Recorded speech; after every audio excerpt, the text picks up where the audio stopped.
Isaiah 37, 33 through 38:6. Isaiah 37. Therefore, thus saith the Lord concerning the king of Assyria, He shall not come into this city, nor shoot his arrows there, nor come before it with shields, nor cast a bank against it. By the way that he came, by the same shall he return, and shall not come into this city, saith the Lord. For I will defend this city to save it for mine own sake, and for my servant David's sake. Then the angel of the Lord went forth, and smote in the camp of the Assyrians 180 and 5,000. Let me say that again. Verse 36. Then the angel of the Lord went forth, and smote in the camp of the Assyrians 180 and 5,000. And when they arose early in the morning, behold, they were all dead corpses. So Sennacherib, king of Assyria, departed, and went and returned, and dwelt at Nineveh. And it came to pass, as he was worshipping in the house of Nisroch, his god, that Adammelech and Sherazar, his son, smote him with the sword, and they escaped into the land of Armenia. And Esarhaddon, his son, reigned in his stead. Isaiah 38.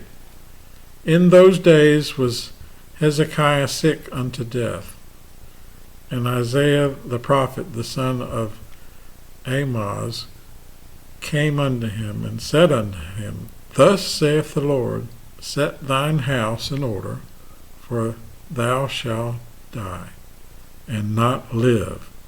Then Hezekiah turned his face toward the wall, and prayed unto the Lord, and said, Remember now, O Lord, I beseech thee, how I have walked before thee in trust and with a perfect heart, and have done that which is good in thy sight. And Hezekiah wept sore.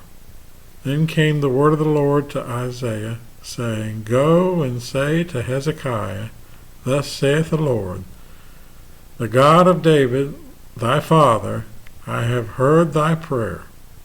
I have seen thy tears.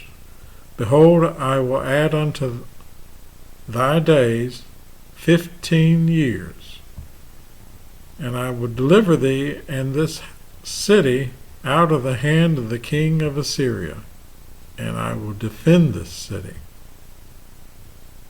Genesis 13:12 through 18. Abram dwelled in the land of Canaan, and Lot dwelled in the cities of the plain, and pitched his tent toward Sodom.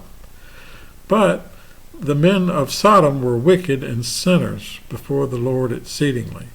And the Lord said unto Abram, after that Lot was separated from him, Lift up now thine eyes, and look from the place where thou art northward, and southward, and eastward, and westward. For all the land which thou seest, to thee will I give it, and to thy seed forever. And I will make thy seed as the dust of the earth, so that if a man can number the dust of the earth, then shall thy seed also be numbered. Arise, walk through the land in the length of it, and in the breadth of it, for I will give it unto thee. Then Abram removed his tent and came and dwelt in the plain of Mamre, which is in Hebron, and built there an altar unto the Lord.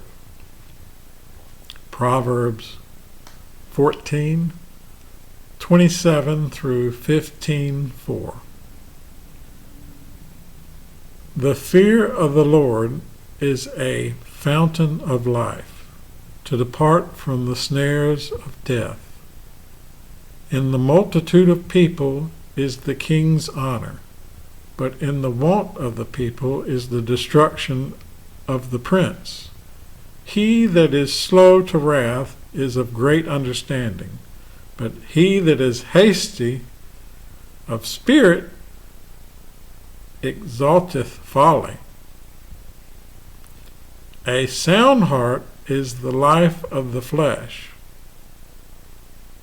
but envy the rottenness of the bones. He that oppresseth the poor reproacheth his Maker, but he that honoreth him hath mercy on the poor. The wicked is driven away in his wickedness, but the righteous hath hope in his death. Wisdom resteth in the heart of him that hath understanding, but that which is in the midst of fools is made known. Righteousness exalteth a nation, but sin is a reproach to any people.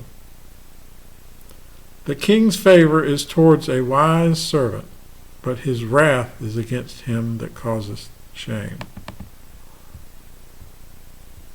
Proverbs 15. A soft answer turneth away wrath, but grievous words stir up anger. The tongue of the wise useth knowledge aright, but the mouth of fools poureth out foolishness. The eyes of the Lord are in every place, beholding the evil and the good. A wholesome tongue is a tree of life, but perversiveness therein is a breach in the spirit. Amen.